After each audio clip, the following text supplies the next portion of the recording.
امروز علمای دعوتگرای ما را در صورتاشان ماندگی و بعد محمد مدنی میگنش او خوارج همه علمای اهل سنت و جماعت او را خوارج میگن.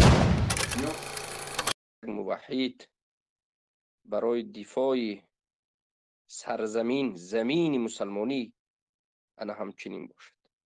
فراموش نکنید که دفاع کردن سرزمین، دفاع کردن زمین به خاطر اینکه حکم قرآن جاری شود، مسلمان ها زندگی کنند، اینقدر بزرگ باشد. دفاع کردن مغزهای مسلمان ها از شرک، از کفر، پاسبانی کردن دین از جانب اعتقادی، از جانب رد شبهات، از جانب دفاع اهل حق، این چنین بزرگ است. بعضی ها بین این دو چیز فرق گذاشتند و به یکی ارج گذاشتند و دیگری را انکار کردند. یکی را بزرگ سخت شماریدند، دیگری را انکار کردند. قسم تنها جهاد را اختیار کردند، آموختن علم، دفاع حق، رد اهل باطل، بیان توحید را ناچیز شماریدند. این چنین انسان ها را هم میبینی که در حالت کفر است، میبینی که در حالت شرک است، میبینی که از توحید بوی ندارد، لیکن نام خودش را مجاهد گذاشته است. خبوری ها وجود دارد. این چنین قسم دیگری هستند که فقط دفاع عقیدوی را ارج بالا بردند و دیگر جا را انکار کردند، بلکه این هر دو برابر است و باید دانسته شود که دفاع اعتقادی، مبارزه اعتقادی، دفاع اهل حق، رد اهل ضلالت و باطل، این یکی از افضلترین جهاد است. برای همین برادران و خواهران عزیز، امروز کسانی که شب و روز در دفاع عقیده هستند، شب و روز هر لحظه آماده هستند، هر لحظه آماده هستند که این کتاب الله را دفاع کنند، از شبهات کارندگان، از طعنه زدندگان، از ملحدین اتئیستان، از جهمی تحریف کنندگان، از دیگر همه این باطل شدگان و گمراه شدگان و قبوری ها به مانند طاغوتی ها و حزبی ها و رافضه ها و قبوری ها و عازری ها. بله، این چنین انسان ها هر لحظه آماده هستند که قرآن را دفاع کنند، هر لحظه آماده هستند که سنت را دفاع کنند، سنت صحیح را از سنت ضعیف جدا کنند، حق را حق بگویند، قرآن و سنت را به فهم تعلیم داده رسول الله که فهم صحابگان است که از رسول الله تعلیم گرفتند به مردم رسانند، باطل را باطل بودنش را اثبات کنند، عادی ساده به مردم باطل بودن باطل را به گوناگون شکلها بیان بکنند. اینها در حقیقت خیلی اجر بزرگ دارند. حمایت کنندگان پاسبانان دین هستند، پاسبانان دین از جانب عقیدوی، مغزهای مسلمان ها را اینها پاسبانی میکنند، اینها مسلمان ها را از شبهات پاسبانی میکنند. الله این طالب علم ها را، این علما را، این علمای اهل سنت را حفظشان بکند و برکشان بدهد. البته جانشان در بسیاری برادرها جانشان در خطر است. البته در این راه سختترین غربت است. اهل سنت در بین اهل بدعت غریب است. علما و طالب علمان اهل موحدین در بین اهل سنتی که ضعیف است، غریب است. در بین موحدین خاص علما و طالب علمان ربانی که به حقیقت توحید پی بردند، تحقیق میکنند، دعوت میکنند، اینها از همه غریب ترین انسان ها در روی دنیا است. تنها ترین تنهاها که در این دنیا سختترین غربت را دارد. این غربتشان به خاطر همین توحید است، به خاطر رساندن این توحید است. این غربتشان برای اینها بشارت است. حیاتشان را برای دفاع دین، برای حفظ سنت، برای بیان کردن حق بخشیدند. فقط دعا میکنیم که الله قبول بکند. الله قبول بکند.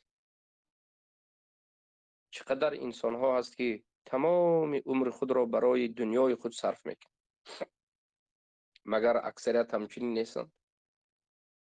مگر اقل القلیل کمترین انسان ها نیستند که حیات خود را برای دفاع دین بخشیدند، یا برای دفاع سرزمینی، یا برای دفاع مغز سرهای مسلمان ها از شبهات. این بزرگترین عمل است. بزرگی این عمل را دعوتگران و انسان ها در روز قیامت خواهند فهمید. والله بالله در روز قیامت وقتی که علما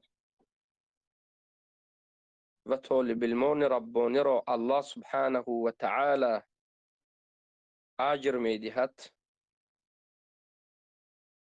و برای اونها وعده کرده ها مقام هایش را میدهد، انا همون وقت هم علما که به این اجرها ایمان دارند باز میگن که اینی ظننت انی ملاق حسابیه، و دیگر همه مردم بعد میفهمند درجه این علما و طالب علم ها. اجر علما، اجر طالب علمان اهل سنت، اجر حق گویان و در راه حق ایستادندگان، این کسانی که گفتند که ربنا الله ثم استقاموا، اجر اینها، درجه اینها، مکافات اینها در نزد الله است. در نزد الله است. الله سبحانه و تعالی گفت يرفع الله الذين آمنوا والذين اوتوا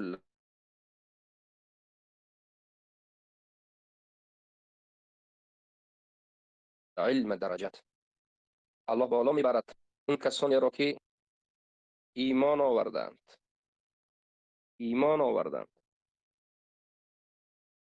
و علم را اهل علم هستند.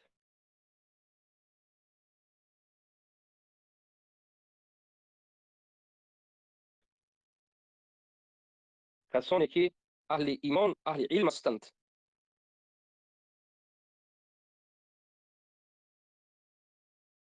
اهل علم گفته در اینجا الله سبحانه و تعالی علمای حق گو، بیان کننده قرآن، بیان کننده سنت را گفته است. علما گفته امروز مردم ما همه کسی که دعوای عالمی میکند علما میگند. یکی از مشکل ترین نقطه گمراهی، اولین وسوسه شیطانی و اولین فریب شیطانی همین نقطه است. فرق نگذاشتن بین حق و باطل از همین جا به وجود میاد. از کجا؟ از نشناختن علمای ربانی و علمای شیطانی رو یکسان و یک درجه دانستن.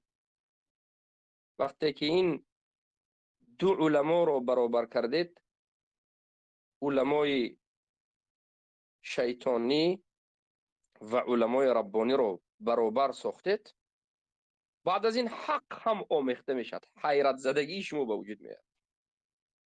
یک لحظه اینترنت خطر میکنم وزیر. یک لحظه.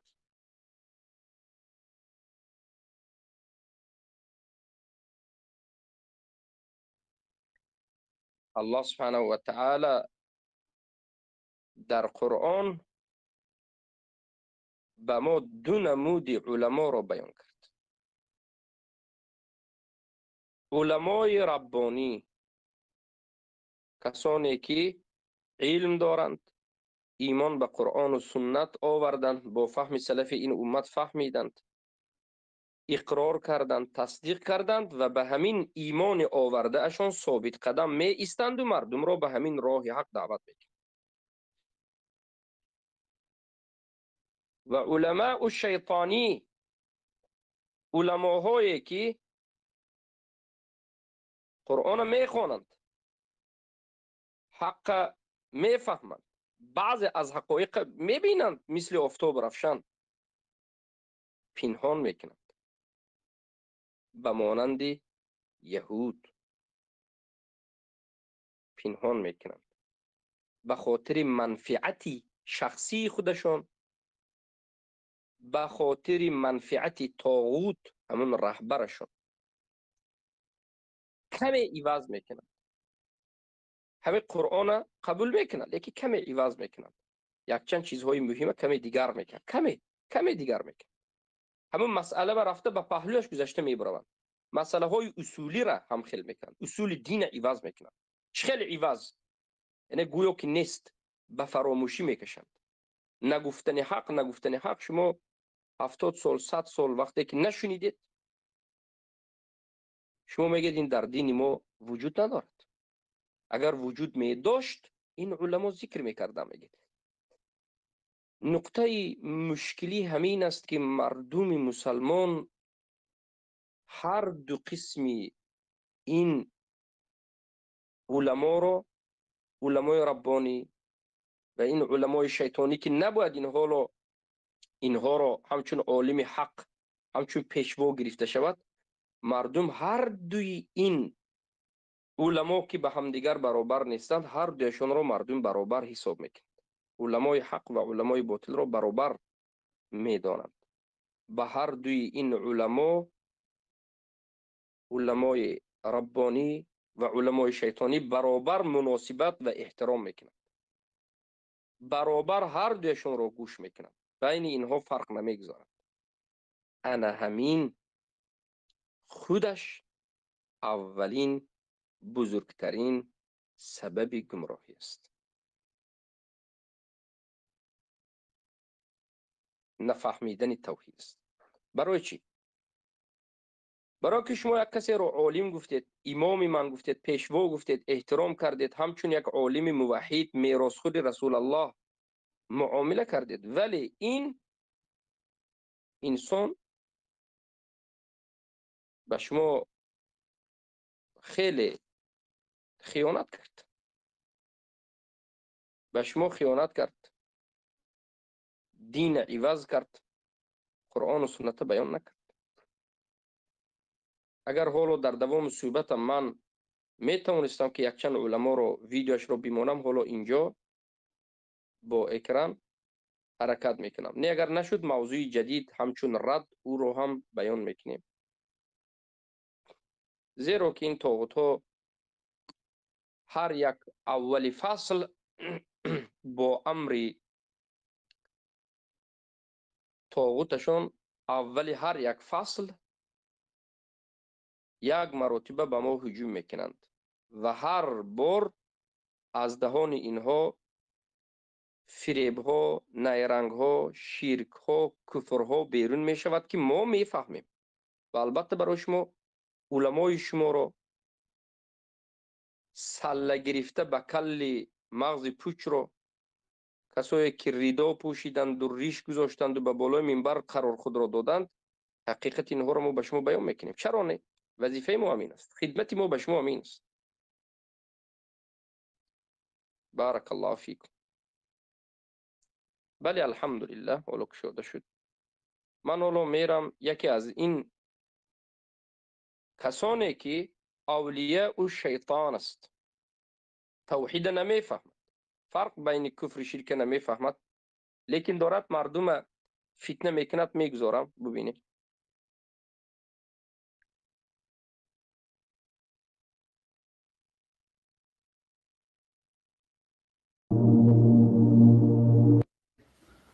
أعوذ بالله من الشيطان الرجيم بسم الله الرحمن الرحیم الحمد لله و کفى و السلام على عباده الذين اصطفى. دوستان عزیز السلام علیکم و رحمت الله و برکاته. هموطنان گرامی، یک موضوع بسیار جدیه که امروز در زبان همه دور میزنه. میخواهم در همین مسئله اندکک از میدانستگی خود آن چیزی که کتابا جمع آوری کردیم در اطرافش برای ملت عزیزمان و برای هر نفری که ما را میشنوه جواب بگردانیم. یک سخن در امروز ما بین مردم به واسطه غرضناک ها، به واسطه اونهایی که میخواهند فتنه کنن، در زبان مردم دور میزنه نام طاغوت. طاغوت چیه؟ اکثریت شما نمیدونید طاغوت چیه و امروز نفرانی هستند که به واسطه همین مردم علاوه خصوص جوانای ما را گمراه کرده سادیه. طاغوت پرست میگن، نه؟ طاغوت پرست. خداوند مهربان در مسئله طاغوت در کلام خیش، در کلام زیباش ما و شما را معلومات میده. ما بدانیم که معلوماتی درباره طاغوت، یعنی طاغوت چی گفتنی. خداوند مهربان در سوره مبارکه نحل آیه 36 است، میفرماید اعوذ بالله من الشیطان الرجیم ولقد بعثنا في كل امة رسولا ان يعبدوا الله واجتنبوا الطاغوت فمنهم من هدى الله ومنهم من حقت عليهم الضلاله فسيروا في الارض فانظروا كيف كان عاقبة المكذبين. صدق الله العظیم. مسئله ما در خودی لفظ طاغوت اینجا می رود. خداوند در کلامش طاغوت یاد کرده است، جاهای دیگه هم نام طاغوت آمده است. طاغوت چی است؟ یعنی خداوند مهربان میگه ما برای هر یک امت، برای هر یک قوم و جمعیت، پروردگار مهربان میگه پیغمبران روان کردیم تا که مردم را، همه پیغمبرها یک وظیفه داشتن، همه پیغمبرها یک مقصد قطعی آمده بودن. مقصد چون چیه؟ خداوند میگه ان اعبدوا الله، خدا را عبادت کنید، واجتنبوا الطاغوت، ای طاغوت دوری بجویین. خدا را عبادت کنید، طاغوت ای طاغوت دور باشین. همین کلمه طاغوت چیه؟ معنای طاغوت شما بفهمید. مفسرین کرام در مسئله طاغوت در تفسیرها معنا کردن که طاغوت یعنی چی؟ و طاغوت اسم لكل معبود من دون الله تعالی كالاصنام والاوثان و غیر ذلك من المعبودات الباطله. این تفسیر همین کلمه طاغوت. مفسرین کرام میگن معنای طاغوت بت‌هایی که بدشان مردم میسازن، ای چوب یا ای سنگ یا هر چیزی را که عبادت میکنن. مثل مردمی از آفتاب پرست بودن، یک زمانی آفتاب پرستا بودن، کسایی هستن که گاو پرستش میکنن، اینا را معبودای باطله میگن. معنای همین معبودهای باطل، هر چیزی که خدا گفته عبادت میشوند، چی او مقصد بوده که هیکلی که ای چو ساخته شده است، چی ای سنگ ساخته شده است، چی مقصد گاو خدا میگن، چی آفتاب خدا میگن. همه همینهای خداهای باطله، معبودی باطل یعنی خداهایی که باطله، خدا میگن عبادتش میکنن اما او باطله. همه همینها را ناماشون را جمع کنید طاغوت میشود. معنای طاغوت انا همیه برادر عزیز. مقصد سخن ما اینه که امروز نفرانی هستند، دعوتگرانی بسیار فتنه‌گر به نام خوارج و وهابیه و سلفیه که امروز در مابین مردم مشهور هستند که اینا اصل همون خوارج هستند، اینا پادشاه های مسلمان ها را به یک خطایی که انسان به خطا نمیشوه، یک خطاییشون نمیبینن، نامشون رو طاغوت میمونن. دل خود دولت های مسلمان ها یا هستن همین گروه ها، در ما تاجیک ها هم اینا هستن، میدونن دعوتگراشون کانالاشون در. بارك الله فيكم. برادرهای عزیز، حالا نقطه اولی که باید صحبت کرده شود، مقصد ما هر یک به گیاه در فریب و به نقطه امروز اول نفرانی که باید هستند داخل که شویم. با واسطه این نقطه اول این است که بارک الله فیکم معنای طاغوت میگه. اولا این اعوذ انسان کی بالله است؟ من الشیطان الرجیم بسم الله اینجا الرحمن نوشته که قاری الرحیم الحمد ابراهیم. لله و کفى و السلام این علی انسان عباده بیچاره الذین مسکین اصطفى. قاری ابراهیم است دوستان که عزیز السلام علیکم و اصل رحمت دین الله و نمیفهمد برکاته. هموطنان گرامی، و یک موضوع بالاخره بسیار جدیه مقصدش را که ببینید امروز در که زبان آهسته همه دور رفته به میزنه. حاکم در میخواهم آمده، در همین مسئله هم حاکم دکتر را از از بی‌نامستگی خود آن چیزی که کتابا جمع آوری کردیم گویا در اطرافش برای ملت عزیزمان و برای از هر طاغوتی نفری که بیرون کرده ما را میشنوه جواب بگردانیم. یک سخن در امروز ما بین مردم به و واسطه انا همچنین کار ادامه میتید. بارک الله فیکم. پس برادر عزیزم،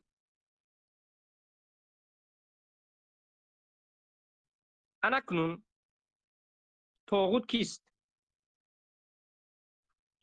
طاغوت کی هست؟ این انسان میگه که طاغوت صنم، طاغوت درخت، طاغوت مثلا قبر، هر چیزی که بغیر الله پرسته می شود انا این طاغوت است میگه. اما میگه طاغوت حاکم نیست. لشکران طاغوت اینها طاغوت پرست نیستن میگه. یعنی لشکران امروزه حاکمان اینا طاغوت نیستن میگه. و این آیت هم در اینجا ذکر میکند که بارك الله فيكم سوره النحل آیت 36 الله سبحانه وتعالى گفت اعوذ بالله من الشيطان الرجيم ولقد بعثنا في كل أمة رسولا أن اعبدوا الله واجتنبوا الطاغوت.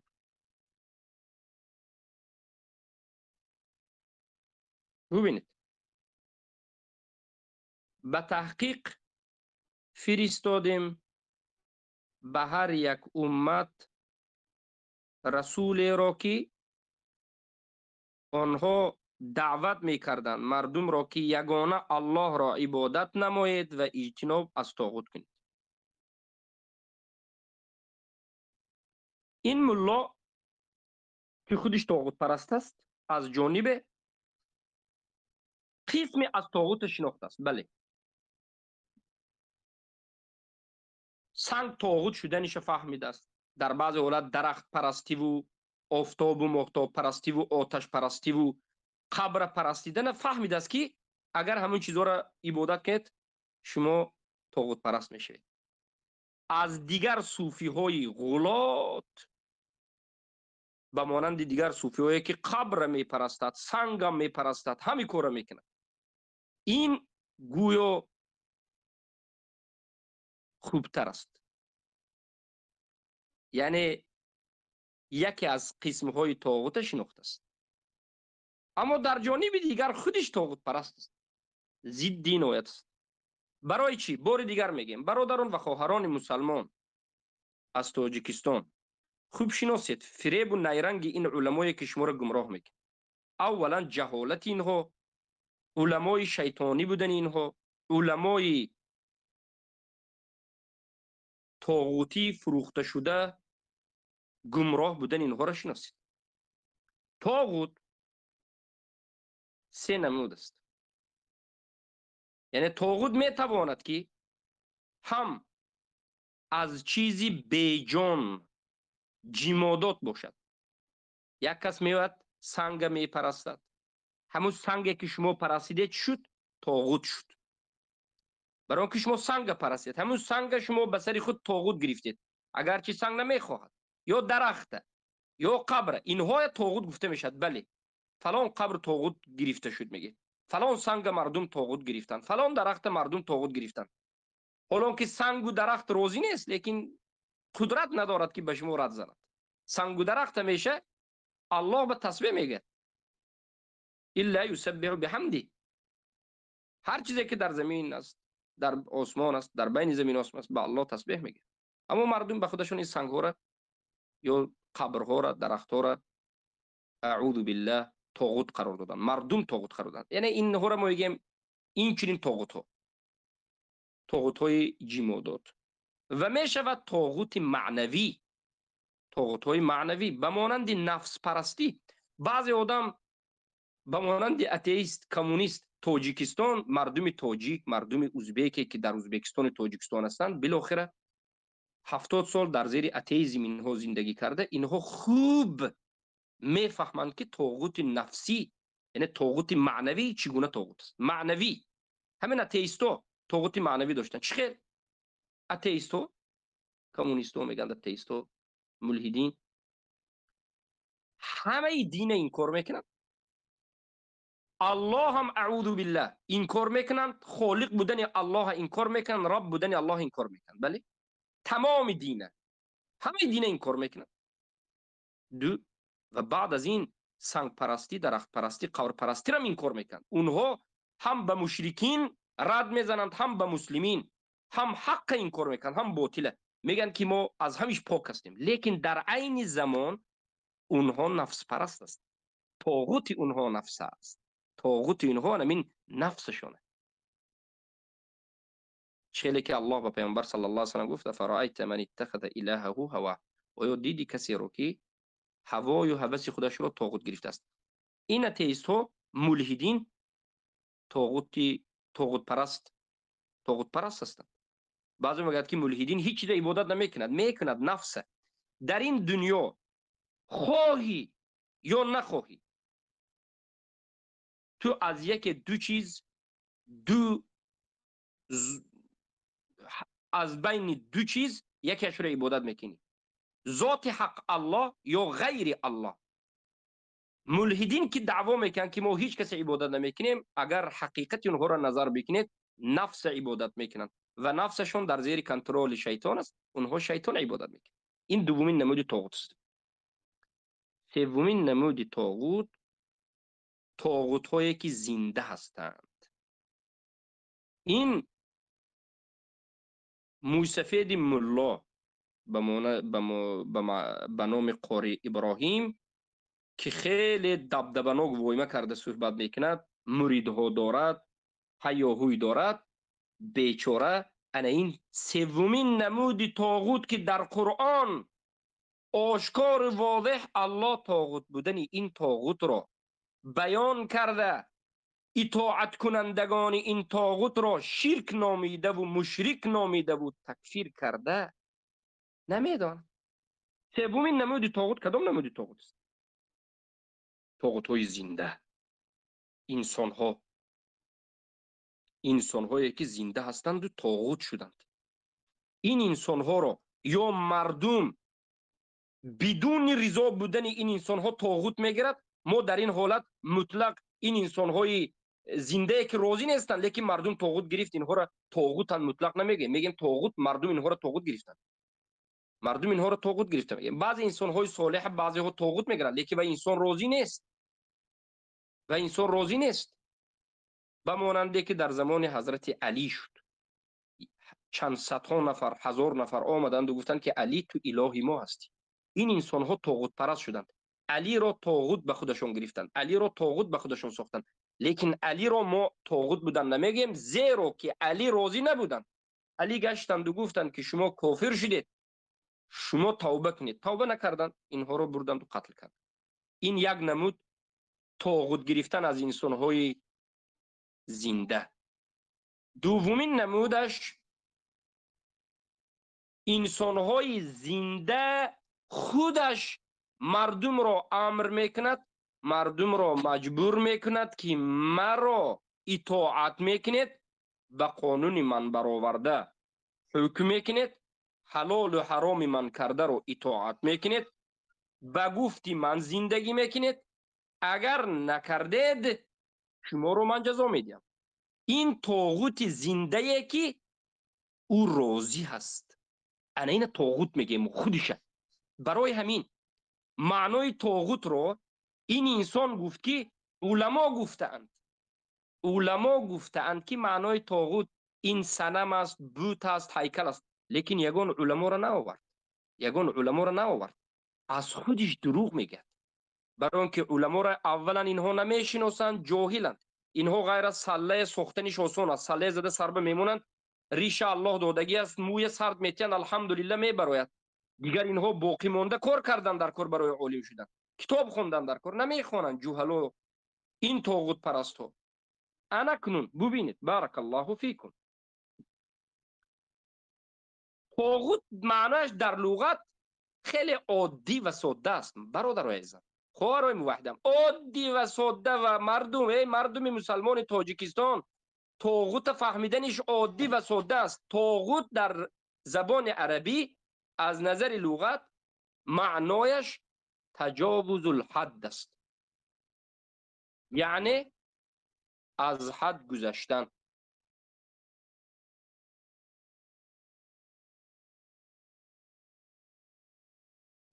از حد گذشتن، از سرحد گذشتن، از حدودش گذشتن. بارک الله فیکم. از نظر لغت هر چیز از حد و حدودش گذرید این طاغوت گفته میشد از نظر لغت. لیکن مقصد ما لغت نه، مقصد ما شریعت. یعنی الله وقتی که کلمه طاغوت رو در آیت استفاده برد، به کدام مراد استفاده بود؟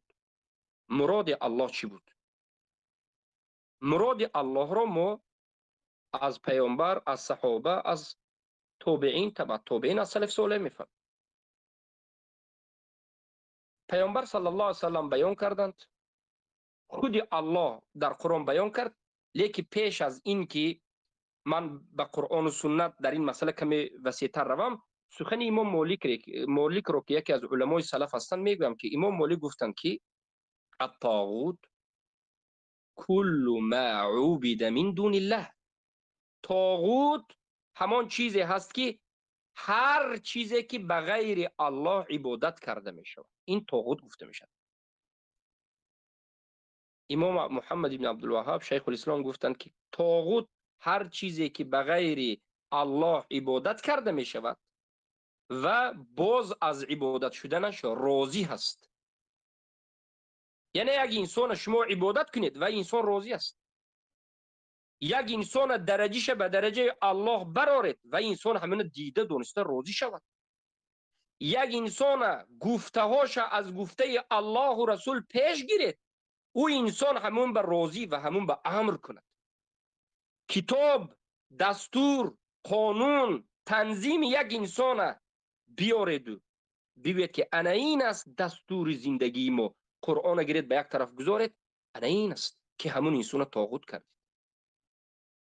یک انسان حلال کردیشه حلال بگوید، حرام کردیشه حرام بگوید، امرشه فقط بدون چون و چرا اطاعت بکنید، گفته او را حق بگوید، او را اطاعتش واجبات بگوید، در همه حالت در کفر شرک هم اطاعتش بکنید. انا این میگن همون انسان طاغوت شد و شما طاغوت پرست شدید. همون شما طاغوت به سر خود کردید، او کسی نباشد. انا این طاغوت زنده، انسانی که زنده در بین شما میگردد، چهرهش مثل چهره شما، دو دست و دو پای یک بینی دارد، مثل شما میخورد. یک انسان است، مریض میشد، لیکن همون انسان شما به خود رب گرفتید. بله شما میگید که ما نماز میخونیم، که بله شما نماز میخونید، الله را از جانب عبادت میکنید، از جانب نمازخوانی الله را عبادت میکنید، از جانب حج و عمره الله را عبادت میکنید، از جانب زکات شاید بله زکات را هم به خاطر الله میتید و الله عبادت میکنید، از جانب صدقات الله عبادت میکنید. اما از جانب عبادتی که یکی از بزرگترین عبادت است، اطاعت نام این عبادت. اطاعت گفتگی عبادت داره که این علمای طاغوتی نمیفهمند. از جانب اطاعت شما هم الله را و هم غیر الله را اطاعت کردید. الله را اطاعت کردید که نماز خوان گفت، روزه دار گفت، زکات گفت، شما الله اطاعت کردید. و طاغوت اطاعت کردید. طاغوت گفت که انا این گپ ممکن، این ممکن نه، انا این ضد توحید میبرزه میبری، این نه، انا این کتاب من حکم میکنم، قرآن فقط بالای سر قبر میخونی. شما اطاعت کردید یا نکردید؟ کردید. در بالای منبر برآمده دفاع کردید؟ کردید. شما دو اله دارید. همراه الله شما یکی دیگر اله به خود گرفتید. پیشوای شما، رئیس شما، جنوبی عالی شما برای شما در انمین وقت طاغوت شد. شما اون رب گرفتید، اله گرفتید و کافر شدید. او پیشوای شما کافر بودنش، این خیلی آدمی که به حکم غیر الله حکم میکند شک نیست. انسانی که اطاعت به وی میکند طاغوت پرست شد. دلیل ببین. اولا من به تو دلیل می آورم که بارك الله فيكم ولقد بعثنا في كل أمة رسولا أن اعبدوا الله واجتنبوا الطاغوت. به تحقیق ما فرستادیم در هر یک امت رسولانی را که عبادت کنید الله را و اجتناب از طاغوت کنید. علما چی گفتند؟ علما گفتند که ولقد بعثنا في كل أمة رسولا أن اعبدوا الله أي بأن اعبدوا الله وحده واجتنبوا الطاغوت ای اترکو کل معبود دون الله. ببینید واجتنبوا الطاغوت معناش این است که ترک بکنید همه معبود غیر الله را، که شیطانی بمانند شیطان، والکاهن بمانند کاهن، اینها سران طاغوت هستند. ببینید شیطان زنده است یا نیست؟ برای شیطان جن است، از جن زنده است. شیطان ترک کنید، اطاعت شیطان ترک کنید. کاهی کی است؟ همین فالبینا به نام طبیب در تاجیکستان امروز طبیب میگد. اینا جادوگر ساحرها، اینا انسان، طاغوت های انسان است.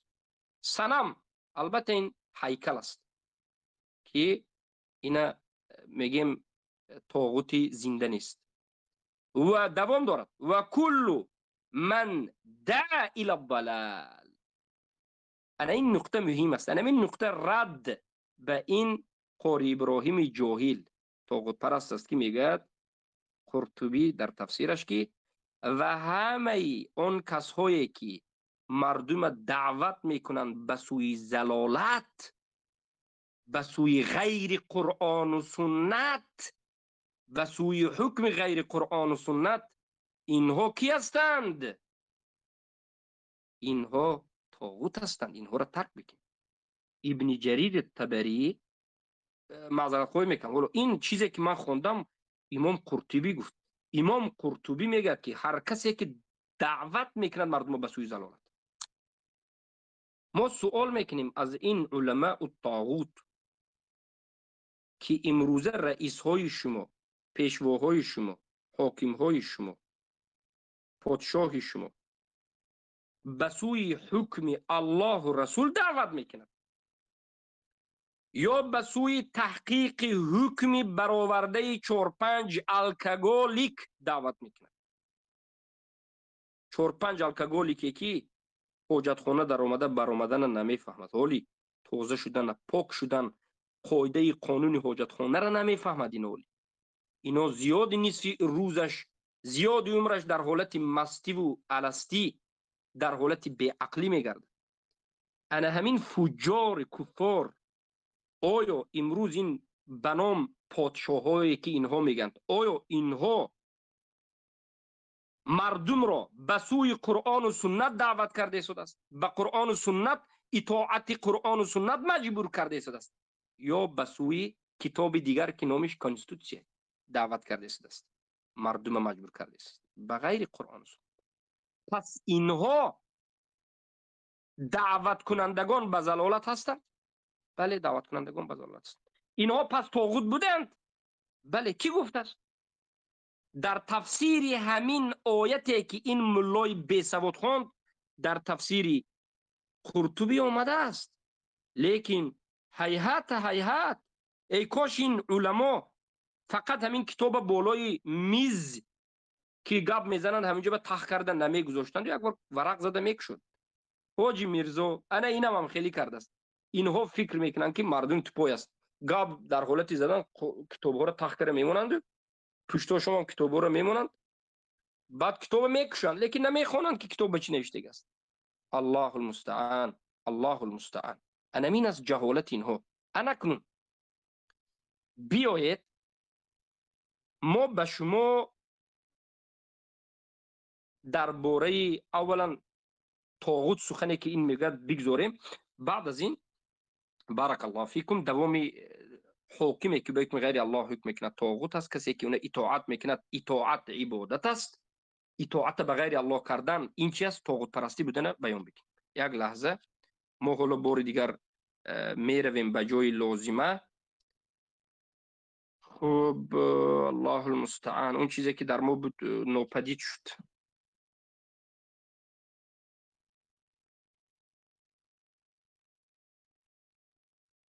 بله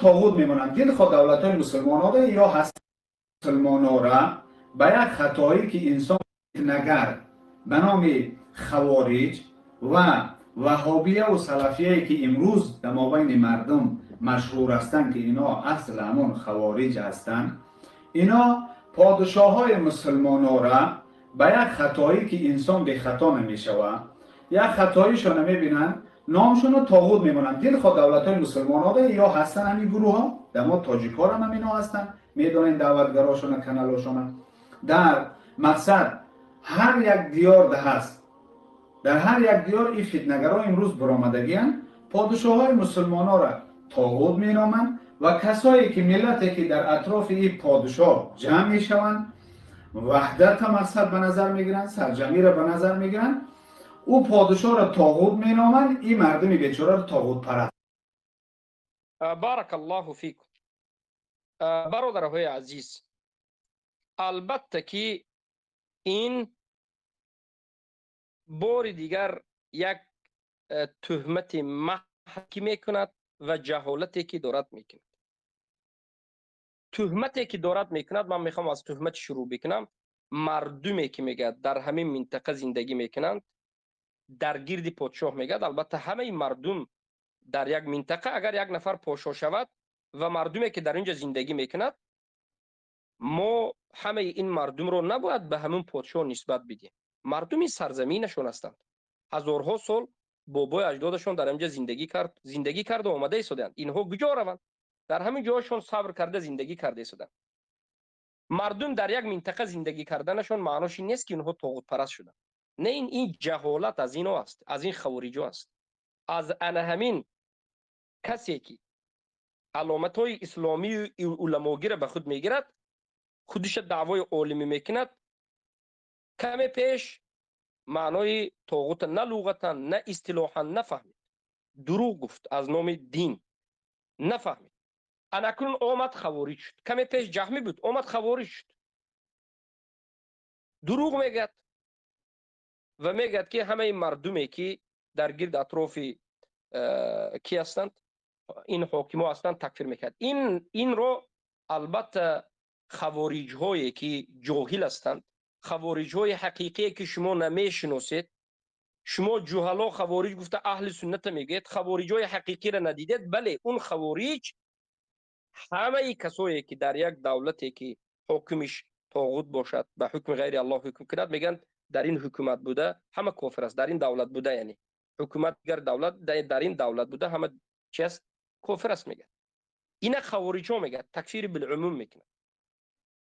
پادشاه کافر شد، مردم هم کافر است میگن. این خوارج ها میگن. ما با این خوارج ها بحث و مناظره کردیم، گمراهی این خوارج ها را بیان میکنیم. آخر شما جوهلا خوارج نمیدونین که چی میگوید و در کجا است و کی است. اهل سنت این گپ نمیگویند. ما اهل سنت هستیم. شما جهمی ها، علماهای طاغوت پرست، خیانتکار فروخته شده، جوهلا، بین اهل سنت و خوارج فرق گذاشته نمیتونید. ما میگوییم که در یک منطقه، بیارید مثال میاریم تاجیکستان، اگر پادشاه کافر باشد به حکم غیر الله حکم کند، که امروز همچنین است، این حکومت کفری دارالکفر است، حکومت کفری است و کسانی که طرفدار همین انسان است، همین طاغوت است، اینها کافر هستند. اما مردم عامه، مردم مسلمانی که به عبادت، به نماز، به اسلام خود مشغول، به زندگی خود مشغول و میداند حق چی است و باطل چی است، ولی که از سبب قدرت نداشتن، توانایی نداشتن آرام زندگی کرده میگردد، این مردمی که نمازخوان است مسلمان است.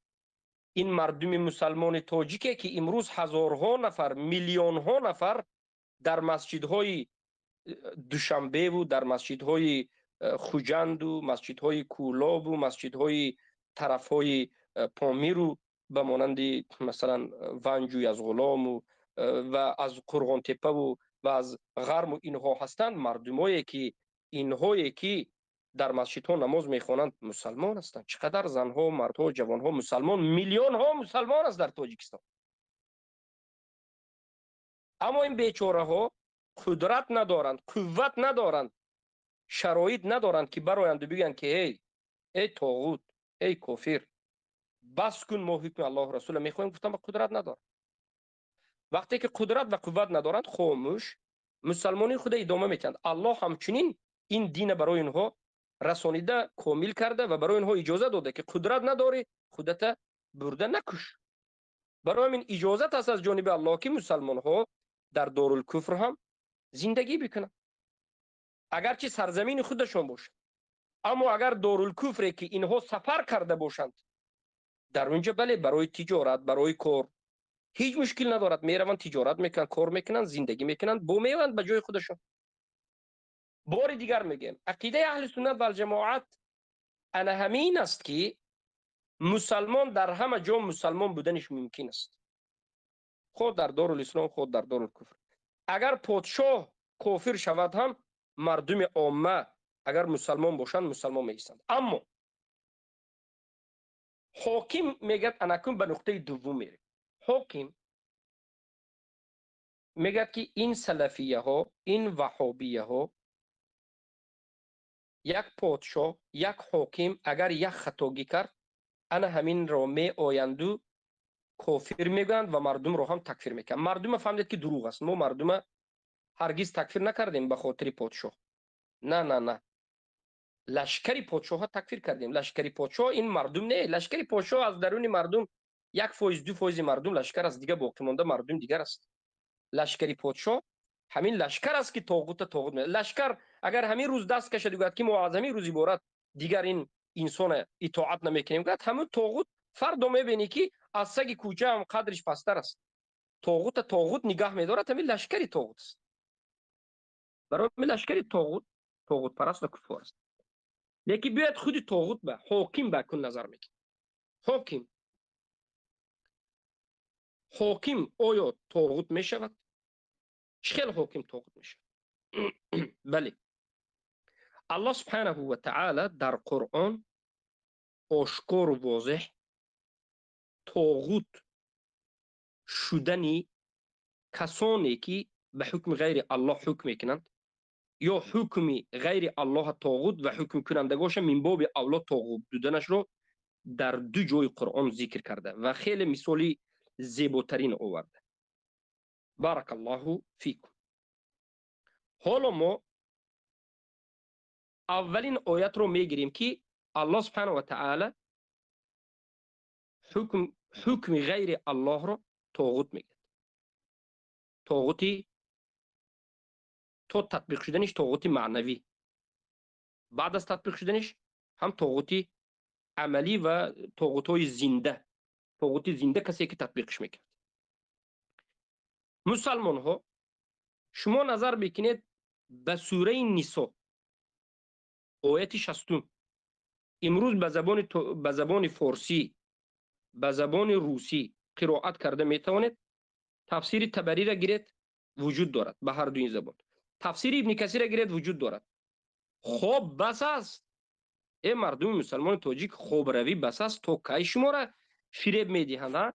مثل کودک شما را فریب میدهند. همین چور جاهل فقط همین سیمای ظاهریش مسلمان کرده. طاغوت پرست این علمایی که قطار رفته خلچه ها را پوشیده پیش طاغوتشان فقط دستشان مثل عروسک ها پیش بر سرشان فقط کج خم، نزد الله به اینها این خیلی نمیستند. سبحان الله. تو که شما را فریب میتید؟ شما ای مردم تاجیک دعوا میکنید که ما فریب نمیتید هیچ کس، ما ماشاءالله ما زوریم، ما کله داریم، ما عقل داریم. هر کله داشته باشین، عقل داشته باشین، یک بار سوره نساء آیت 60 کشوین، تفسیر ابن کثیر به زبان روسی است، تاجیکی هست، آخر کشوین خونین چی میگه الله به شما و این قرآن همه فهمیده میتونه. کشوین خونه الله میگه اعوذ بالله من الشیطان الرجیم ألم تر إلى الذين يزعمون أنهم آمنوا بما أنزل إليك وما أنزل من قبلك يريدون أن يتحاكموا إلى الطاغوت وقد أمروا أن يكفروا به ويريد الشيطان أن يضلهم ضلالا بعيدا. الله با پیامبر به محمد میگه که ای محمد، آیا دیدی کسانی را که خودشان را مسلمان میگویند، دعوای مسلمانی دارند لیکن دروغ است، آنها مسلمان نیستند. آنها خود را مسلمان میگویند لیکن مسلمان نیستند، کافرند. آنها خود را مسلمان میگویند، ایمان آوردگان به انا همین نازل کرده الله به قرآن میگویند. ایمان آوردگان الله پیش از قرآن بوده به همه انبیای و به دیگر کتاب ها هم ایمان داریم میگن، خود مسلمان میگن، لیکن آنها دروغ میگویند. آنها به زبان خود مسلمان میگن لیکن کافر است. برای چی؟ زیرا که آنها خود را مسلمان گفته باز میخواهند، اراده دارند که مراجعت به محکمه ها، به سودها، به اون حکم هایی که به حکم غیر الله حکم کرده شد، به انا همونجا مراجعت کن. در حالتی که الله، یعنی این را یتحکمون الی طاغوت گفتن، ببینید الله طاغوت نامید چی را؟ حکم غیر الله را طاغوت گفت. برارنده حکم، مشرع. ببینید در از نظر اصطلاح شریعت این را شرک و تشریع میگن. سازنده من باب اولا، حکم کننده من باب اولا کافر است و طاغوت است. انا من حکمی که به حکم غیر الله است، نه الله طاغوت گفت. یتحکمون الی الطاغوت. حکم این زنده نه، کتاب. امروز در بین من شما دو کتاب است، کتاب الله، کتاب غیر الله. هر دو کتاب والله شما را به الله قسم میتیم، هر دو کتاب آیا حکم دارد یا ندارد؟ باب جنایات، جزای جنایات کیشو؟ کتاب الله را و کیشو؟ کتاب طاغوتت را. هر دوش جزا دارد. جزای الله داده را به جنایت ها انتخاب میکنی یا جزای انمین طاغوتت پیشوایت داده را تو به مردم مسلمان انتخاب میکنی؟ امروز میبینیم که این ملاها جزای الله ترک کردند. جزای الله داده را خوارجی میگن، حکم الله خوارجی میگن. ما میگیم که ما فقط حکم الله هم میخواهیم، اینها میگن که شما خوارجید برای که حکم الله گفتید. باید حکم جناب پیشوای ما را باید بگید. الله میگه که اگر کسی به حکم غیر الله گوید این طاغوت پرست است، انا من حکم غیر الله طاغوت است. انا من حکم غیر الله را کسی زنده کند، تطبیق کند، مردم مجبور کند، اینم طاغوت است. حکم کننده به حکم غیر الله، حکم به حکم غیر الله خودش این تو همین کتابی که همین کتابی که کنستیتوسیون غیر الله است، هم تو خودش طاغوت است. همین خودش سوزون برو سوزون، همین به کفر ورز توف به بالایش توف کن، الکگولیک ساخته خوره. انا این جنده حکم الله قرآن است که نه بوسه کن، تطبیق کن، تحقیق کن، آموز مسلمان. و بعد از این حکم کننده هست به بالای این انسان می آید و قرآن حکم میکند که انا این اولیاء الرحمن است، دوستی الله است که این حکم الله تطبیق میکند. یک انسان میاد حکم غیر الله تطبیق میکرد که این اولیای شیطان است و طاغوت است، حلال و حرام میکنند، حرام کرده های الله این حاکم ها حلال میگه. الله در قرآن زنا را حلال گفت یا حرام گفت؟ ای ملا، ای شرمنده ها، ای ملاهای تاجیکستانی، دست به بالای صدر گذاشته سرخم در پیش جنابتون، ای انسان پرستان، ملاهای انسان پرست، ای شرمنده های قرنی عصر 21، ای شرمنده ها، ای ملاهای شرمنده ملت تاجیک، شما شرمنده کردید این ملت تاجیک، مسلمان ها را، البته مسلمان های ملت تاجیک خودتون ملا گفته شرمنده کردید. تا این حد مردم شرمنده نشده بودند. وقتی که اتئیست ها آمده بود از روس، این کفار آمدند، بسیار باباهای ما، اجدادهای ما دست پیشی بر نکردند، کولک شدند، رفتند در سیبیر مردند، شهید شدند رحمهم الله، لیکن مثل شما نشدند. شما فروختید، دین فروختید، دین فروختید به یک انسان، به یک انسان دین فروختید. گفتی یک انسان شما گفتید که گفتی شما جناب عالی قرآن و سنت است. قرآن و سنت نیست، این باطل است، دروغ است. انکنون انمینها می آید دین فروخته های شرمنده، ما که قرآن میگه ما را خوارج میگه. کی مسلمان است کی خوارج نه؟ همون کسی که میگه بجای قرآن چی را تلاوت میکند؟ قانونی حاکمی پیشوای اینها را. این ملاها به فقط یک چیز مونده خلاص، اینها رقیه همون کانستیتوسیا که نکرده ایستادن، سری قبرشون برفته، ختمی قرآن جاش به ختمی کانستیتوسیا نکردن، دیگه همین کاره قرآن یک طرف بگذاشتن. رب اینها الله است یا همین پادشاهش؟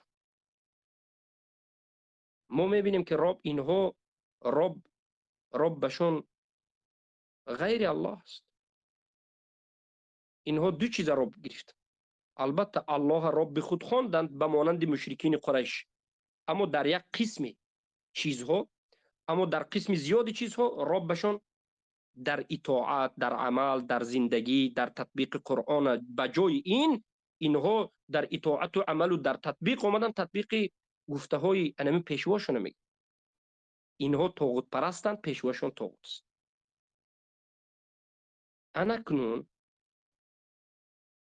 تفسیر ابن جریر الطبری را باز میکنیم. قال ابو جعفر يعني بذلك جل ثناؤه ألم ترى يا محمد بقلبك فتعلم إلى الذين يزعمون أنهم صدقوا بما أنزل إليك من الكتاب وإلى الذين يزعمون أنهم آمنوا بما أنزل من قبلك من الكتب يريدون أن يتحكموا في خصومتهم إلى الطاغوت، يعني إلى ما يعظمونه ويصدرون عن قوله ويرضون بحكمه من دون حكم الله. أنا بين ابن جرير الطبري، ای مسلمان تاجیک، بین که علمای سلف 1000 سال پیش، ابن جریر الطبری 1000 سال پیش گفته است که طاغوت چی است. میگوید که ای محمد، میگه آیا دیدی کسانی را که آنها دعوا میکنند که مسلمانند، صادقند، ایمان آوردند به قرآن، به دیگر کتابها، به تو، به دیگر پیامبرها، ولیکن آنها با وجود خود را مسلمان گفتند، میخواهند که رفته مراجعت در مسئله کشمکش و اختلاف ها مراجعت به طاغوت کنند. طاغوت به میاد دموش و یعنی میگه، یعنی معنای طاغوت چی؟ مراجعت به سوی همون شخصانی کنند که من یعنی همون کسانی، مراجعت به همون کسانی کنند که اونها را بزرگ میشمارند. طاغوت اینجا کی بودیست؟ همون کسانی که حکم میکنند، همون کسانی که مردم رفته به سوی اونها اختلاف های خود حل میکنند، همون کسانی که قانون و ترتیب و نظام ساخته مونده مردم به همون نظام مجبور میکنند، همون طاغوت بود است. ابن جریر طبری هم خوارج است. ما شاگرد ابن جریر طبری هستیم، ما شاگرد ابن جریر طبری علمای سلف هستیم. انا همین فهم شاگرد ابو حنیفه یعقوب ابن ابراهیم دارد، انا همین فهم محمد ابن الحسن شیبانی دارد، همون فهم ابو حنیفه دارد. شما نه حنفی هستید، نه فهمی قرآن فهمیدید، نه فهمی سنت فهمیدید. شما بالاخره شاگرد شیطان است. در دوامش میگه و یصدرون عن قولی، یعنی به نزد همون انسان هایی که بزرگ میشمارند میروند و از اونها طلب حکم میکنند، اونها حکمش بر راضی میشن. حاضر در تاجیکستان این ملاها به حکم کی راضی است؟ کی را دفاع میکنه؟ مردم به کدام حکم مراجعه میکنه؟ امروز مجبورن به بالای مردم کدام قانون و حکم کدام انسان جاری شده ایستاده است؟ همون انسان طاقت است. ولی ما در مسئله پارلمان هم میبریم که یکی دیگر عبدالوهاب یک جاهلی جین پرست درباره پارلمان گفته است. پارلمان هم به همین داخل میشد. پارلمان قانون ساز است. اینها قانون میسازند.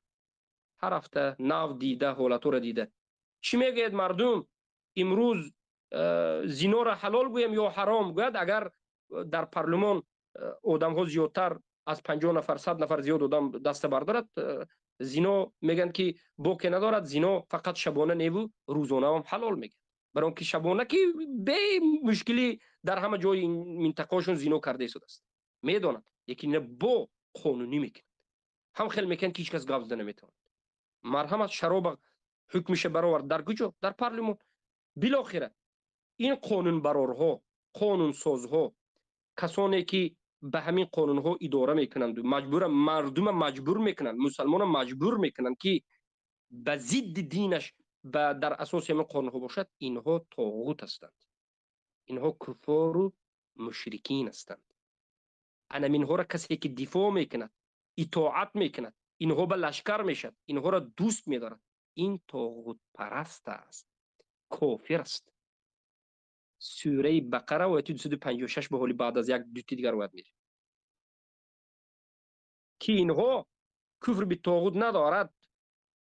کسی که اینها به اطاعت میکند کفر به طاغوت ندارد. کفر به طاغوت ندارد، رکنی لا اله الا الله ندارد، شرط اسلام ندارد، کافر است. الله اکبر، الله اکبر. انا در زمان عمر ابن الخطاب، در زمان رسول الله، یک مسلمان و یک کافر، یک یهود بین همدیگر اختلاف میکند در یک مسئله. یهودی میگه که به مسلمان ای مسلمان رفتیم به نزد رسول الله، اما رسولی که رسول خودت است، رفتیم به نزد محمد علیه الصلاة و السلام. یهودی باوری داشت که محمد به عدل حکم میکند، اما این بنام مسلمان که نفاق داشت گفت که نه، میرویم به نزد فلان کاهین، فلان دیگر آدم. برای همون کافر شد. برای اون که طاغوت به نزد غیر رسول الله، به نزد دیگر آدم برفتن کافر شد. امروز به نزد غیر قرآن و سنت، به نزد دیگر حکم رفتن کافر شدن است. امروز دفاع غیر قرآن و سنت، دفاع کنستیتوسیون ساخته اینا، این چیز کافر شدن است. این ملا با همین سخنش کافر شد. یک چیزی دیگر گفت. این عالم طاغوتی گفت که اگر یک پیشواها، این پادشاها یک خطا کند، این رو کافر میگن. این ملاهای دین فروخته، ای خیانتکارها، شما را به الله قسم میدیم مردم مسلمان هم خوب نیستند. ای مردم مسلمان تاجیکستان، شما هم خوب نیستید. امروزه حاکم هایی که در آسیای مرکزی است، آیا یک خطاگی کرد و در دیگر همه مسئله مسلمان است مگر؟ یعنی اینها موحد، یک تا پرست، حرام های الله حرام میگد، زنا را محکم کرد، شراب محکم کرد، مسجد ها دروازه‌اش شده، توحید ها باز، موحدین مسلمین باز، حجاب همه بسته، کفر شرک پیشه میگیرد و موحد خودش 5 وقته نماز خوند، انا همچنین موحد مسلمان است و فقط یک خطا کرد و ما آمده همین یک خطاش که اینو تکفیر کردیم مگر؟ اینها آشکار واضح زمین و آسمان انا میخواد دور میزنن، دروغ میگن. اینها یک خطا نه، اینها اصلا اسلام بالکل ندارن. این حاکم ها طاغوتال معنای لا اله الا الله نمیفهم، محمد رسول الله نمیفهم، شب و روز به حکم و طلبات مقتضای لا اله الا الله محمد رسول الله میجنگند. حکمی که در قرآن آمده اینها این حکم تروریستی میگه، در سنت آمده تروریستی میگه. مسلمان بیچاره فقط به خاطر نماز خواندنش حکمی من نمیدونم سلفی و وهابی و تروریستی 10 سال 20 سال ترمه، زنا را حلال کرده است، حرام گفتی تو را برده ترمت میکنه، شراب حلال کرده است. مبارزه بر مرد شو ملا، مبارزه بر برای زنا، برای شراب، برای لیواته، برای قمار، برای ریبا میبرد حبست میکنه. چقدر علمای شما را همچنین حبس کردن، حالا که آشکارتر نگفته بودن، کمتر اشاره کرد حبس میکنه. اینها کفرش سرازیر است، مثل باران کفرش نمیخیل میریزد. 10 نواقض اسلام در اینها میجوشند، 10 نواقض اسلام در این حاکم ها میجوشند. هر 10 نواقض اسلام به بالای حاکم این طاغوت ها، به بالای این ملاها، اینها را حاکمان عدل، حاکمان مسلمان میگن. 10 نواقض اسلام بیار، هر 10 نواقض اسلام به بالای این حاکم ها میافتد، بالای 10 نواقض اسلام با 100 نواقض اسلام دیگر جاری میکنه. خیلی علما گفتن نواقض اسلام 300 و 370 این چه نواقض اسلام است. من باور دارم که 370 نواقض اسلام بیار، اینا به جاری میشن. اینها طاغوت‌های آشکار و زنده هستند. برای همین بارک الله فیکم، ما به یک خطاگی کرده یک حاکم مسلمان تکفیر نمیکنیم. یک خطا کرده حاکم مسلمان گفته کی را میگه؟ حاکمای دولت اموی بعد از معاویه رضی الله عنه، بعد از معاویه رضی الله عنه، بعد از صحابه، حاکم های البته بعد از معاویه رضی الله عنه هم مطلق نه، برای که بعد از معاویه رضی الله عنه یزید، بعد از یزید با صحابه عبدالله ابن زبیر شدن خلیفه. بالاخره ما حاکم های مسلمان یک خطاگی کردن، گفته تکفیر نمیکنیم. دولت های اموی چقدر حاکم ها داشتند، به حکم الله و رسول حکم میکردند، مسلمان بودند، شب و روز برای فتح و دفاع مسلمان ها بودند. بعضی خطاگی ها میکردند که اونها را البته که به خاطر خطاگی این خیلی پادشاه ها را حکم کردن نمیشه. دولت عباسی را یعنی خیلی پادشاه ها را میگن که تکفیر نمیکنید اگر کفر اکبر شرک اکبر نکرده باشد. لیکن در زمان احمد ابن حنبل یک حاکمی که دولت اسلامی را حکم میکرد، یک حاکمی که به خاطر الله و رسول جهاد میکرد، احمد ابن حنبل تکفیر کرد، زیرا که کفر کرد، یک تا کفر اکبر کرد. یک حاکم مسلمان بهترین باشد و یک کفر اکبر کند کافر شود. او چی رسد این حاکم شما بوی اسلام ندارد، این بوی اسلام ندارد، این مسلمان شدگی نبود و مسلمان نیست و برعکس شب و روز کفرها را صد و بصد میکند. علمایی که اومده طرف همینه میگیرند، دستشون پیش هم بر این خیل کرده، خم کرده، گپش مو حق میگن، اطاعت همون بیان، گفتی او را در منبر میخوانند، اینها کفار و مشرکین هستند. برای چی؟ برای اینکه شرط اسلام صحیح به وجود نآورد. فما یکفر بالطاغوت و یؤمن بالله فقد استمسک بالعروة الوثقی. بجان آوردن. الله گفت که هر کسی که کفر ورزد به طاغوت و ایمان آورد به الله، انا منها هستند چنگ زدگان به لا اله الا الله. این علما به نام علما کفر به طاغوت ندارند. برای چی؟ اینها همین حاکمای طاغوت انکار نکردن، حاکمایی که به حکم غیر الله حکم کرد انکار نکردن. فما یکفر بالطاغوت و یؤمن بالله فقد استمسک بالعروة الوثقی لا انفصام لها والله سميع علیم. گفت الله. پس طاغوت مسلمان ها کدام چیزها را طاغوت گفته میشه؟ بعد از اینکه نمودهای طاغوت فهمیدید، با از یک جانب دیگر شناسید که طاغوت گفته ارباب را گفته می شود، طاغوت گفته انداد را گفته می شود، طاغوت گفته الههای باطل را گفته می شود. ارباب، انداد، الههای باطل. الههای باطل خیر از قبر پرستی و بود پرستی را باید ترک کنید. کسی که قبر پرستی و بود پرستی میکند این کافر است. انسان پرستی میکند کافر است. اینها اله گرفت. بعد از این انداد، کسانی که اینقدر دنیا را دوست می‌دارند که به خاطر دنیا از بحر دین و دنیای خود می‌برایند، اینها هم طاغوت پرستند، دنیا را طاغوت گرفتند، نفس خود طاغوت گرفتند. و قسم دیگری هستند که ارباب گرفتند، یعنی اینها رب گرفتند، رب به خود حاکم‌های را گرفتند که به حکم غیر الله حکم می‌کنند. انا اینها هم طاغوت پرست کفر است. سوره توبه آیت 31 نظر بکنید که الله چگونه تکفیر میکند همون آدم‌های را که، یعنی کافر میشمارد همون انسان‌های را که اطاعت میکند از یک انسانی که حکمش مخالف حکم الله است. اول آیت ببینید، الله میگه اتخذوا احبارهم و رهبانهم اربابا من دون الله والمسيح ابن مريم وما امروا الا ليعبدوا الها واحدا لا اله الا هو سبحانه عما يشركون. اینها گرفتند احبار خود را، پیشوای خود را، احبار علمای خود را، رهبان پیشواهای خود را ارباب، رابها بغیر الله، من دون الله بغیر الله. یعنی اینها هم الله راب گرفتند، هم غیر الله علما پیشوا حاکم ها هم راب گرفتند. هم الله اطاعت میکنند، هم غیر الله از علمایی که مخالف الله، از پیشواها، از حاکمایی که مخالف الله سخن میکنند، اینها را هم اطاعت میکنند، هم الله هم غیر الله. اینها طاغوت پرست و کافرند. الله میگه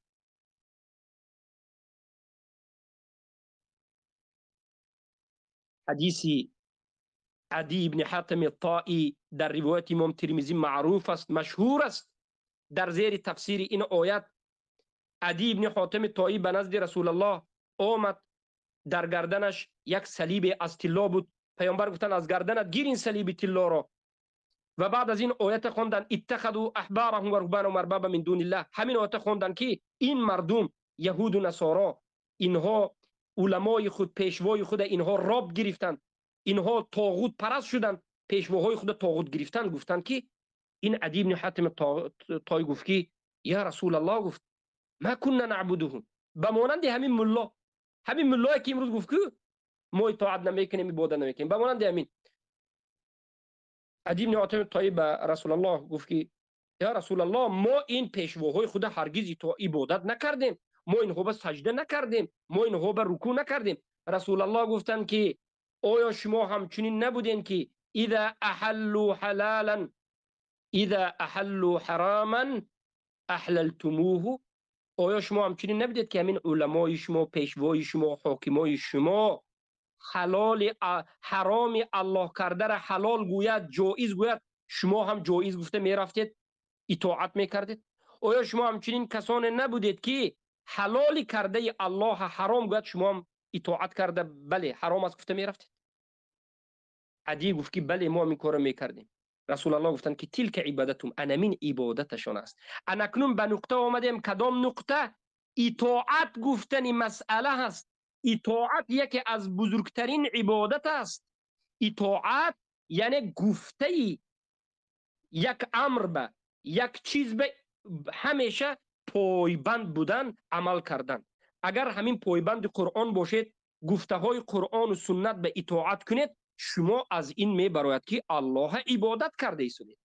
اگر شما اطاعتی علما، پیشواها، پادشاها، حاکم هایی که مخالف قرآن و سنت است اطاعت کنید، پس شما عبادتی غیر الله کرده ایستید، مشرک شدید. فهمیدید؟ خوب دقت بدید. اطاعت عبادت بودن را این علمای طاغوتی، این علمای شیطانی نمیفهمند و اینا جاهلند. آخر از کجا میفهمند؟ کتاب این عالم ابراهیم قاری جاهل به پیشش 7 کتاب موندگی است، یگونش نمیکشد، فقط موندگی رکلام. کتاب خونده نمیتواند، اینو خوند فهمیده نمیتواند. عبادت گفته اینها فقط رکوع، سجود، نماز عبادت میگه. ذبح هم عبادت است، نماز عبادت است، روزه عبادت است، طواف عبادت است، حج عبادت است، نیت عبادت است، اراده عبادت است، محبت عبادت است، خوف عبادت است، توکل عبادت است، غضب به خاطر الله عبادت است، براءت عبادت است، دشمنی به خاطر الله عبادت است، صدقه کردن به خاطر الله عبادت است. اطاعت بزرگترین عبادت است. سرخم کنی عبادت است، راست شدن عبادت است. اگر همین عبادت های فهمید که عبادت است غیر الله بکنید، شرک است. رکوع را غیر الله بکن، مشرک شدی. سجده را غیر الله بکن، مشرک شدی. طواف غیر الله بکن، مشرک شدی. یعنی غیر خانه کعبه را، غیر ذبح را سر قبر بکن، مشرک شدی. رکوع را پیشوات به قبر به این بکن، مشرک شدی. اطاعت را غیر الله بکن، اطاعت را غیر قرآن و سنت بکن، به این حکمات بکن که قانونش، گفتش مقابل ضد قرآن و سنت است. تو عبادت به غیر الله کرده مشرک شدی. تو پرستیدی کی رو؟ غیر الله رو. غیر الله رو که پرستیدی او چی شد برای تو؟ طاغوت شد. تو طاغوت پرست شدی. یک کس تو را امر کرد که تو باید به ضد قرآن و سنت صحبت کنی، اطاعت کردی، از این عبارت که تو طاغوت پرست شدی، همین امر کننده طاغوت شد. یک نفر حجاب ها را کشید، این مورد بیگانه است، گفت این طاغوت شد، تو اطاعت کردی. یک نفر حلال های الله حرام کرد، یک نفر حرام حلال کرد، زنا جایز، عرق جایز، شراب جایز، شرک جایز، کفر جایز، مسلمان و مشرک برابر جایز، قانون می برابرد. یک نفر قانونش غیر قرآن و سنت عدل نیست، جدا است. تو همون اطاعت کردی، همون دفاع کردی، لشکر شدی، تو مشرک شدی، تو عبادت غیر الله به انجام دادی، تو طاغوت پرست شدی، غیر الله به طاغوت پرست شدی. تو رب گرفتی. رب تو کی شد؟ همون پیشوای تو شد. انکنون فهمیدید که یک حاکم مسلمان دیگر آدم است. اگر یک خطاگی کند و تکفیر کرده نمی شود. اما یک حاکم مسلمان بهترین هم اگر کفری بواح کند تکفیر میکنید، کافرش میگید، توانید نابودش میکنید. خیلی که رسول الله گفتند الا ان تروا منه کفرا بواحا عندكم من الله فی برهان. تا زمانی که از یک حاکم مسلمان کفری بواح ندیدید وای به خروج نکنید. خروج کرده وقت نجنگید. یعنی یک حاکم مسلمان وقتی که کفری بواح میکند کافر گفته میشد. حالا آن کی امروز حاکم شما این حاکم مسلمان نیست و به قرآن و سنت کی حکم کرد که شما این حاکم مسلمان میگید؟ یک مشرک خبیث است. بالاخره اینو فهمیدید. بله انا کن کمتر دیگر شبهات دارد. مسئله حجاج ظالم اینا اونو میگد میریم.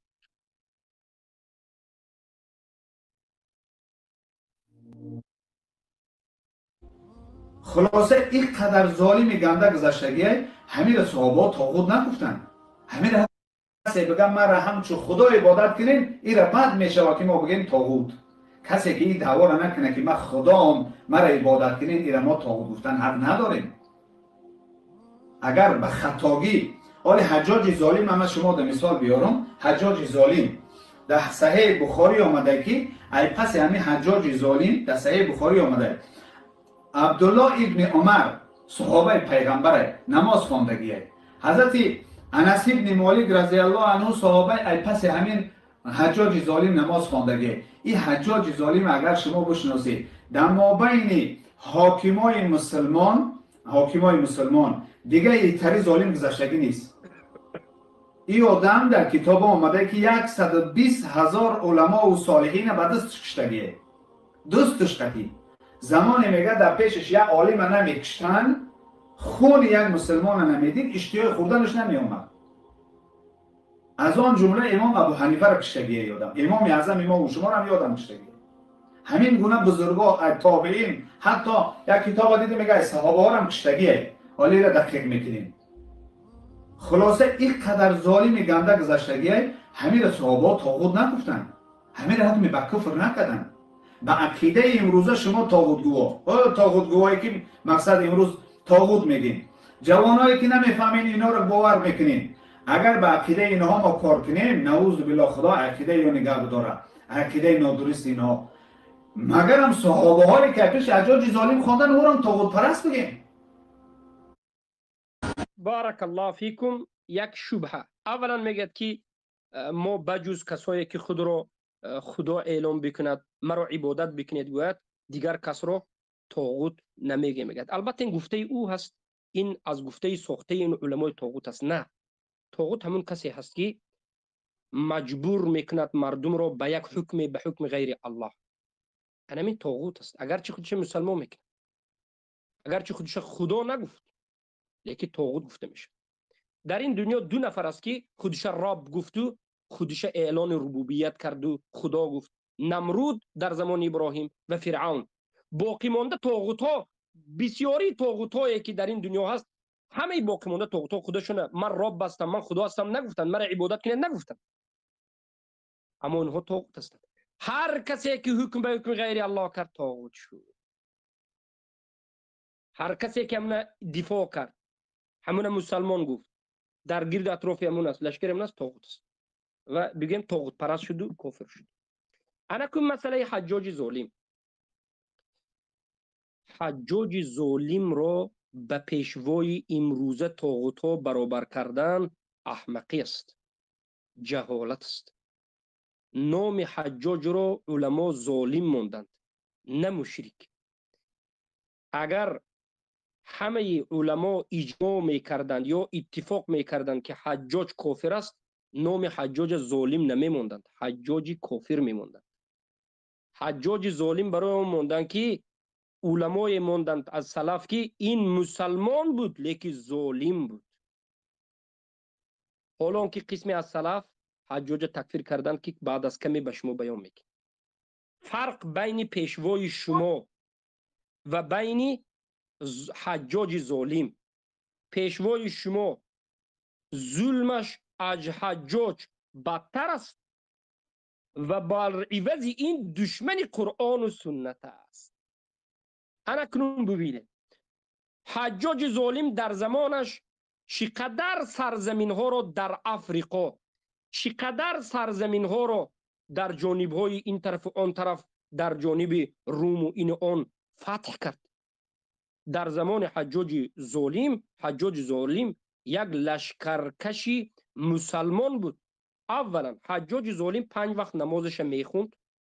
حجاج ظالم حجاب و ریش ضرور میدانست. حجاج ظالم به قرآن و سنت حکم میکرد. حجاج ظالم همیشه در راه الله جهاد کرده، مسلمان ها را دفاع میکرد. حجاج ظالم کتی آیا پادشاه شما را برابر کرده میشد؟ پادشاه شما آیا امروز مردم به قرآن و سنت حکم میکند؟ آیا مردم حجاب و نماز و روزه به امر میکند؟ حجاج ظالم ضد زنا بود، زناکارا را دره میزد یا رجم میکرد. ضد ربا بود، ربا را به بیخ ریشش نابود میکرد. ضد دیگر فحش و فاحشه و حرام ها و قمار و این آن بود. ضد کفر و شرک و الحاد و اتئیست و این آن در سرزمینش بود. حجاج ظالم مسلمان کافر برابر نمیکرد. آن حاکم شما کجاش؟ این کجا؟ حاکم شما به ناخونی پای انا همون چنگ رسیده حجاج ظالم برابر نمیشه. حاکم امروزه شما به ناخون پای حجاج ظالم برابر نمیشد. حجاج اسلام ما تطبیق میکرد. پادشاه شما زنا را اجازت داده، کفر را اجازت داده، ربا را اجازت داده، حرام اجازت داده، به حلال الله حرام گفته. بمانندی مثلا زن زیاد گرید برده شما را محکم میکنه. به دین الله جنگیده، حجاب، اذان و ریش، مسجد، توحید، کجای این بمانند حجاج ظالم است؟ این 1000 مراتب ظلمش از ظلم حجاج سختتر و 1000 مراتب کافرتر. برای همین سلف صالح در بالای حجاج ظالم به 2 قسم تقسیم شدند. یک قسم از سلف حجاج ظالم را مسلمان میگفتند و از عقبش نماز میخواندند، میگفتند که حجاج مسلمان است، ظالم است و به درجه کفر اکبر حالا نرسیده است، بمانند عبدالله ابن مبارک، محمد ابن سیرین و غیره از کبار. و قسمی از سلف حجاج ظالم میگفتند که ظلمش به درجه کفر رسیده، کافر است. همون حجاج ظالمی که به حکم قرآن و سنت حکم میکرد، نماز میخوان، روزه میداشت، ریش داشت، ریش مانی را امر میکرد، جهاد میکرد، به تطبیق قرآن و سنت حکم میکرد، مسلمان و کافر برابر نمیکرد، ظلمی سخت به مردم عامه نمیکرد، به مردم عامه ظلم سخت نمیکرد، ظلمش به بالای همون معارضه بود. انا همون اگر امروز حجاج ظالم باشد، بهترین گویا که حاکم این روی دنیا میشد، همون حجاج ظالم تکفیر کردند. به مانند اوزاعی از حسن بصری روایت است، سعید ابن جبیر، هزارها از نفر از تابعین گرفتند، لشکرکشی کردند، به حجاج جنگیدند با حجاج جنگیدند. سعید بن جبیر تکفیر کرده جنگیدند. همون حجاجی که به مانند آفتاب است در نزد این حاکم تارکستان شما. فرق از زمین تا آسمان است. حجاج ظالم است. حجاجی حاکم مسلمان ظالم. پادشاه شما حاکم کافر ظالم. فرقش فهمیدید؟ ظالم این کافر گفتن نیست ای جوهلا. بله ظلم کرده، بله حتی صحابه را کشته، هزارها آدم را کشته، مگر حاکم های شما نمیکشد؟ مگر هر سال کشتن این مگر کفر اکبر است؟ شما که خوارج میگید، عقیده اهل خوارج خود شما میگید، به کشتن حجاج مگرم کفر گویه کن یا نگویه کن؟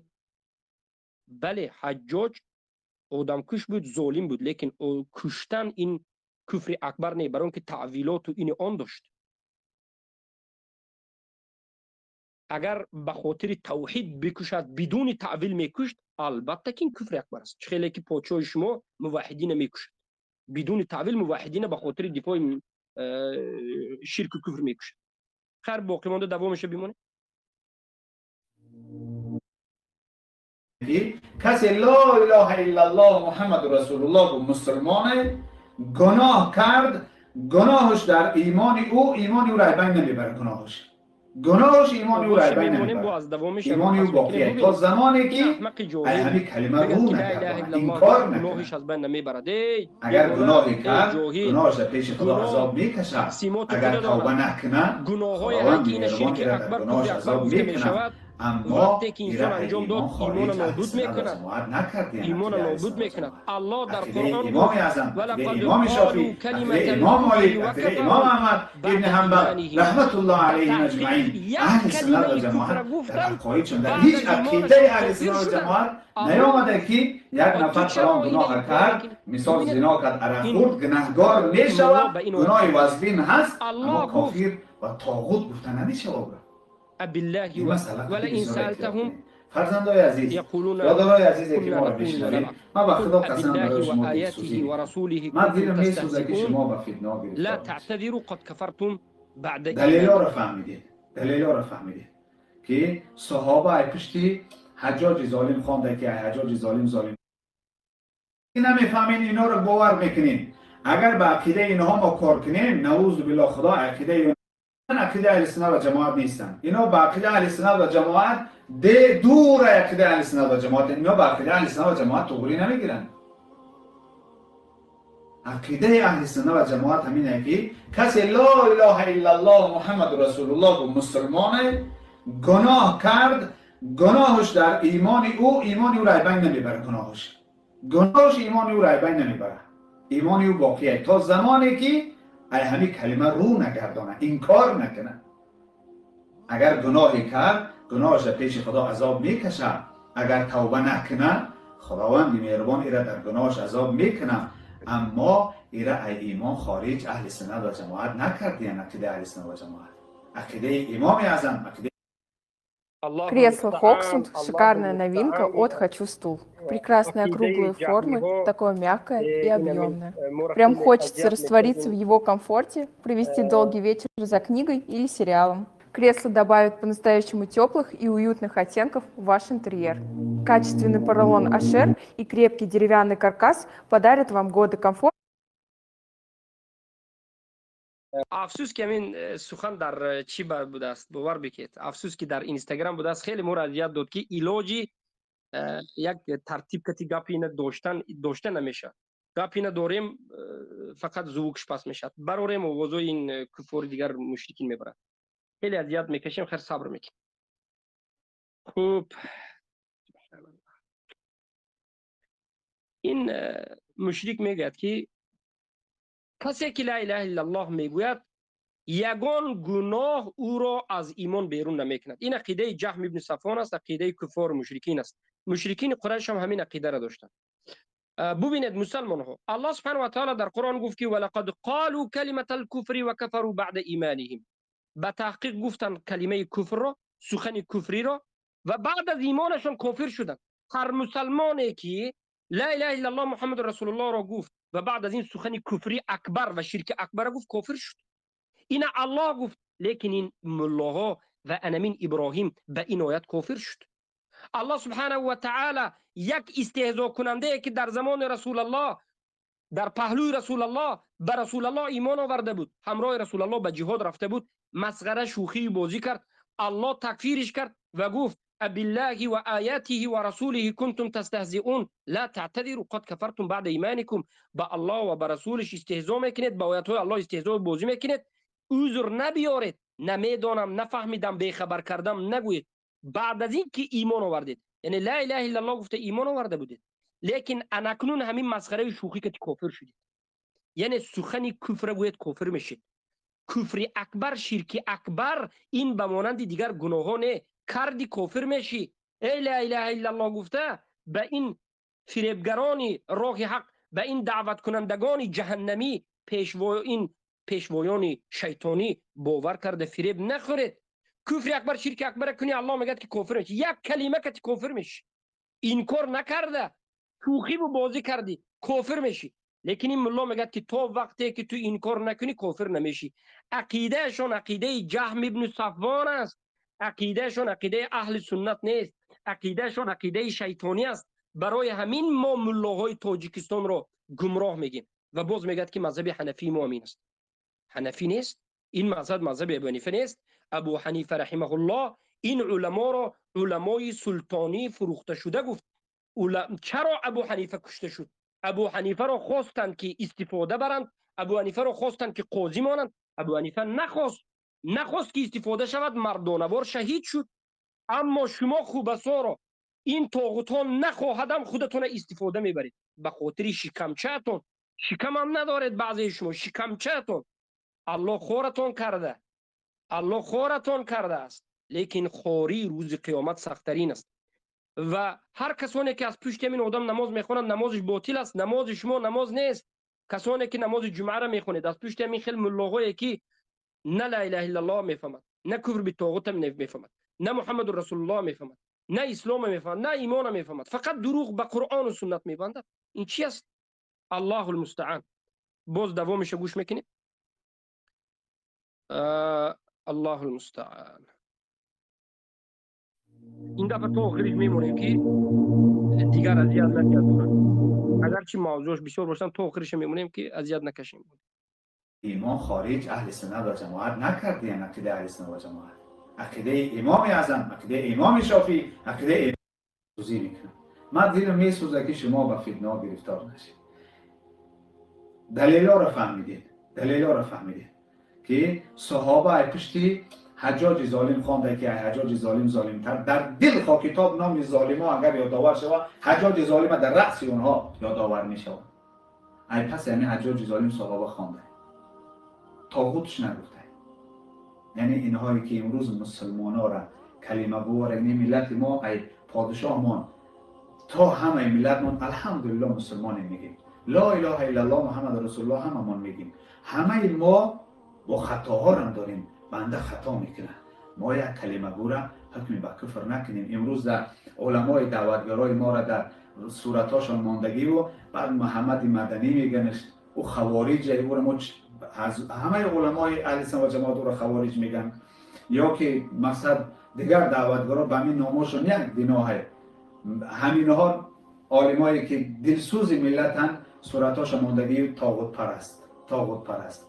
آخه ما خدا پرستیم، ما یکتا پرستیم، ما اقرار میکنیم کمبودی داریم، ما اقرار میکنیم لغزش گناه داریم، راههای اینها میریم. ما اینجاش هم میگم تو نه، هم اذیت دینی ضرر میکنین شما، هم اذیت حقوقی و دنیوی ضررهای کلام میکنین.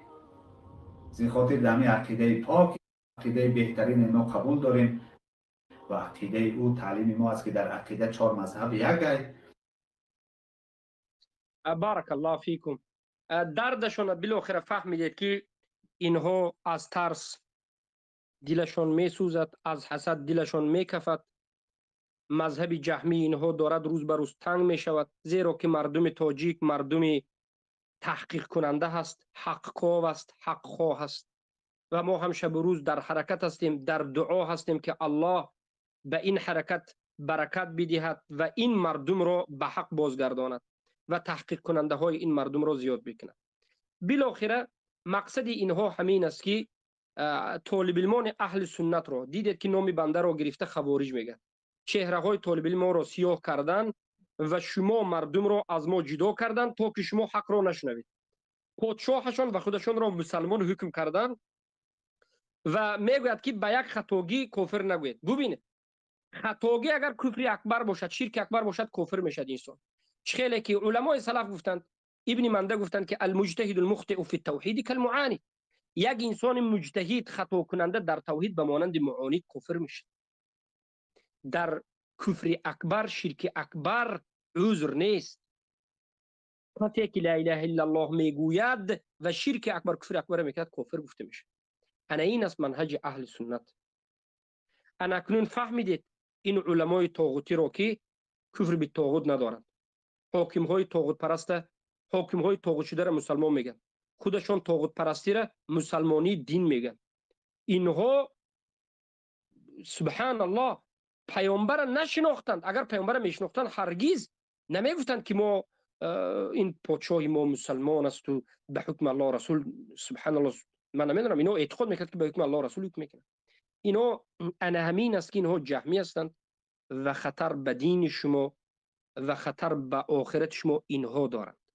ما باور بکنید سبب سعادتمندی شما ای مردم انا همین ما جوانهای اهل سنت و الجماعت هستیم که به شما صادقانه بدون خیانت و بدون پرده پوشی قرآن را، کلام الله ربتان را، سنت را، سخن رسول الله پیامبرتان را و فهمی صحابگان این امت، همون شخصانی که شما دوست می‌دارید از ابوبکر و عمر، انمون سخنهای مناکت دین میفهمند. حق میگیم، باطل باطل میگیم و به هر سخنمون از قرآن و سنت و فهم صحابه دلیل میاریم. مثل این گمراهان نیستیم که قرآن خوانیم و فهمیشه به مانند فهم شیطانی فهمیم، فهمیشه به مانند فهم پادشاهشان فهمیم. نه، قرآن و سنت به فهم صحابه میفهمیم. پس از این گمراه ها دور باشید و این ماه مبارک رمضان ماه توبه است، ماه رجوع است، ماه است که شما در این ماه می توانید این کفریات، شرکیاتی که داشته باشید ترک بکنید و به سوی حق بازگردید. سبحانك اللهم بحمدك اشهد ان لا اله الا انت استغفرك واتوب اليك.